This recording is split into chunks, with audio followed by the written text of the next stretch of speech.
Welcome to the Learning Pines YouTube. We hope this video helps. You're starting with the monitor face down on a soft surface. This protects the panel and gives access to the mount. First, disconnect power and video cables so nothing pulls when you work. Next, locate the access panel or rubber cover at the stand base and remove it. Use a small Phillips screwdriver if needed. Once the cover is off, you'll see the retaining screws or quick-release latch.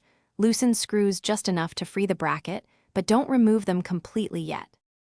Now focus on the mounting mechanism. Lenovo stands commonly use a clip latch, a quick-release button, or 2 screws. If it's screws, remove them fully and keep them in your container. If it's a latch or button, press and hold it while supporting the monitor's weight. Once released, slide the stand straight out along the mounting track. Do not twist or tilt, because the bracket can bind. Make sure your other hand supports the monitor until the stand clears the bracket. To finish, set the monitor upright on its soft surface and reconnect cables once the stand is removed or replaced. Put screws and small parts in a labeled bag so you don't lose them. If the stand seems stuck, don't force it. Instead, recheck for hidden fasteners under rubber pads or a VESA cover and remove them.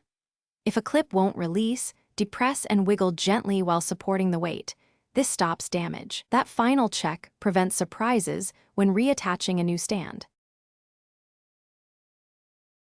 Thanks for watching. Consider subscribing if we helped you.